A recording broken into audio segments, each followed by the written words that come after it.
Welcome to special analysis. నేను రమా మండవ. ఈ రోజు అనాలిసిస్లో భాగంగా మనం తీసుకోబోతున్న కాన్స్టిట్యున్సీ ఏదంటే ధర్మవరం. ఈరోజు అనంతపురం జిల్లాలోనే అత్యంత సాలిడ్ కాన్స్టిట్యున్సీ అది ధర్మవరం. గతంలో టీడీపీకి ఒక కంచుకోటుగా కూడా ఉండేది ధర్మవరం. ఈ రోజును చూసినట్లయితే లోకేష్ ఇటీవలే తన పాదయాత్రలో భాగంగా ఏదైతే పరిటాల శ్రీరామ్కి అక్కడ టికెట్ని కూడా అనౌన్స్ చేయడం జరిగింది. ప్రజెంట్ ధర్మవరానికి టీడీపీ ఇన్ఛార్జిగా పరిటాల శ్రీరామ్ వ్యవహరిస్తూ వస్తున్నారు. అదే సమయంలో రాప్తాడు ఇన్ఛార్జిగా పరిటాల సునీత వ్యవహరిస్తూ వస్తున్నారు. ఇలాంటి సందర్భంలో ఈ రోజున అక్కడి నుంచి గతంలో ఎమ్మెల్యేగా పనిచేసి గత 2014లో టీడీపీ ఎమ్మెల్యేగా గెలిచి ఆ తర్వాత 2019లో అక్కడి నుంచి పోటీ చేసి ఓడిపోయిన ధర్మవరం సూరి ఎవరైతే ఉన్నారో ఆయన ఈ రోజున పూర్తి స్థాయిలో వర్ధాపురం సూరి. సో ఆ సూర్యనారాయణ ఈ రోజున బీజేపీలో ఉన్నారు. బీజేపీ నుంచి ఆయన టీడీపీ జెండా కప్పుకోబోతున్నారనే ప్రచారం ఉంది.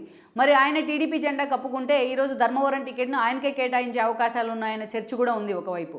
ఇలాంటి సిచ్యువేషన్లో ఈ రోజున పరిటాల శ్రీరామ్ అండ్ ఆయన అనుచరులు కూడా చాలా సీరియస్గా ఉన్నారు పార్టీ అధిష్టానం మీద అన్న ప్రచారం జరుగుతోంది. ఒకసారి మనం ఫ్లాష్ బ్యాక్ చూసినట్లయితే గతంలో పరిటాల రవి తన హయాంలో పెనుగొండ నియోజకవర్గాన్ని ఆయన రిప్రజెంట్ చేస్తూ వచ్చారు. ఆ తర్వాత రోజుల్లో మనం చూసినట్లయితే అది అక్కడి నుంచి కూడా పరిటాల సునీత ఉప ఎన్నికల్లో ఆ తర్వాత ఎమ్మెల్యేగా కూడా అక్కడి నుంచి రిప్రజెంట్ చేశారు. ఆయన భార్య హోదాలో ఆమె రాజకీయ అరంగేట్రం చేశారు. అయితే ఎప్పుడైతే నియోజకవర్గాల పునర్వ్యవస్థీకరణలో భాగంగా ఆ తర్వాత రోజుల్లో ఆమె కాన్స్టిట్యున్సీ రాప్తాడైంది. సో అప్పటి నుంచి కూడా ప్రత్యేకించి 2014 ఎన్నికల్లో రాప్తాడు నుంచి పరిటాల సునీత గెలవడం జరిగింది. అంతకుముందు కూడా గెలిచారు ఆవిడ. సో అలా గెలిచిన తర్వాత ఆమె చంద్రబాబు నాయుడు క్యాబినెట్లో అత్యంత కీలకమైన పౌర సరఫరాల శాఖ మంత్రిగా కూడా పనిచేశారు. తర్వాత ఆమెకు వ్యవసాయ శాఖ లాంటివి రీషఫ్ల్ అయినా అటు ఏదైతే పుల్లారావుకు ఆమెకు మధ్య బట్ సమర్థవంతంగా ఆమె ఐదేళ్ల పాటు చంద్రబాబు నాయుడు క్యాబినెట్లో మంత్రిగా పనిచేశారు. అయితే ఆ ఎన్నికల్లో 2019 ఎన్నికల్లో రాప్తాడు నుంచి సునీతకే టికెట్ ఇద్దామని చంద్రబాబు నాయుడు అంచనా వేసినప్పటికీ కూడా ఆ రోజున తన కొడుకు శ్రీరామే పోటీ చేస్తారంటూ కూడా ఆమె పట్టుబట్టారు. ఈ క్రమంలోనే రాప్తాడు నుంచి ఆ ఎన్నికల్లో పరిటాల శ్రీరామ్ పోటీ చేయడం జరిగింది.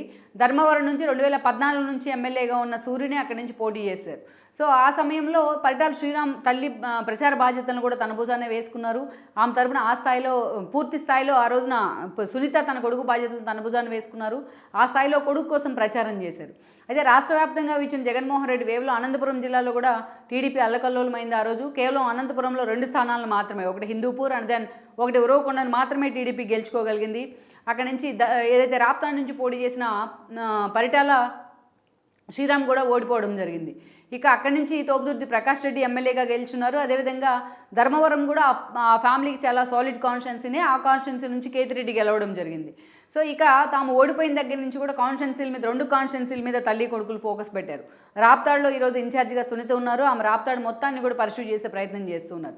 ఈరోజు ధర్మవరం ఇన్ఛార్జిగా కూడా పరిటాల శ్రీరామ్ను ప్రకటించారు లోకేష్. ఎందుకంటే అక్కడే ఎమ్మెల్యేగా ఓడిపోయిన సూరి ఆ ఓడిపోయిన వెంటనే ఆయన బీజేపీ జెండా కప్పుకునే ప్రయత్నం చేశారు.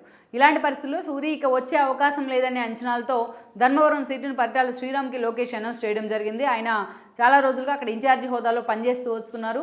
ఈసారి ఎలాగైనా తన 2 సీట్లు అటు రాప్తాడు ఇటు ధర్మవరం 2 సీట్లు తాము కైవసం చేసుకోవాలని అంచనాతో పరిటాల శ్రీరామ్ ఉన్నారు. అలాంటి పరిస్థితుల్లో ఈ రోజున మనం చూసినట్లయితే సూరి మళ్ళా తిరిగి బీజేపీ నుంచి టీడీపీ జెండా కప్పుకుంటారన్న ప్రచారం ఉంది. ఎలాంటి పరిస్థితుల్లో సూరి వచ్చినా ఇప్పుడున్న పరిస్థితుల్లో ఆయన గెలిచే అవకాశం ఉందనే సర్వేలు కూడా వస్తున్నాయి. సూరికి ఆ స్థాయిలో ఒక హోల్డ్ ఉంది పార్టీలో ధర్మవరం కాన్స్టిట్యున్సీలో. సో మరోవైపు చూసినట్లయితే కేతిరెడ్డి లాంటి వాళ్ళ ముందు సిట్టింగ్ ఎమ్మెల్యేల ముందు ఇటు చూసినట్లయితే పరిటాల శ్రీరామ్ చాలా చిన్నవాడనే ఒక విమర్శ కూడా ఉంది. సో ఇలాంటి సిచ్యువేషన్లో చంద్రబాబు నాయుడు సూరి వైపే మొగ్గు చూపుతున్నారనే చర్చ ఉంది. రేపో మాపో సూరి పూర్తి స్థాయిలో టీడీపీ జెండా కప్పుకోబోతున్నారనే చర్చ కూడా ఉంది. అయితే ఇక్కడే పరిటాల శ్రీరామ్ కానీ పరిటాల వర్గానికి కానీ కోపం వస్తుంది పార్టీ అధిష్టానం మీద. పార్టీని కష్టకాలంలో వదిలి వెళ్ళిపోయిన వాళ్ళకి మళ్ళీ తిరిగి టికెట్లు ఇచ్చే అవకాశం లేదని చంద్రబాబు నాయుడు ప్రకటన చేస్తున్నారు. కానీ ఇప్పుడు దాన్ని పక్కన పెట్టి సూరి లాంటి వాళ్ళని పార్టీలోకి తీసుకొచ్చినట్లయితే అది కూడా పరిటాల శ్రీరామ్ లాంటి పరిటాల వారసులు లాంటి విషయంలో పక్కకు తీసుకొచ్చినట్లయితే ఈరోజు అది రాంగ్ మెసేజ్ వెళ్ళే అవకాశం అయితే ఉంటుంది పార్టీలోకి. బట్ అటు సునీత కూడా ఈ విషయం మీద పూర్తి స్థాయిలో ఆమె ఆగ్రహంతో ఉన్నారనే ప్రచారం అయితే జరుగుతోంది. ఈ విషయం మీద త్వరలోనే చంద్రబాబు నాయుడు అటు తల్లి కొడుకులతో భేటీ కాబోతున్నారని కూడా అంటున్నారు. మరి ధర్మవరం సీట్లో ఆయన కన్విన్స్ చేసినట్లయితే పరిటాల శ్రీరామ్ను ఆయనకి రేపు అధికారంలోకి వస్తే పార్టీ ఒక ఎమ్మెల్సీ టికెట్ని కూడా అనౌన్స్ చేసే అవకాశం ఉందన్న చర్చ అయితే వస్తోంది.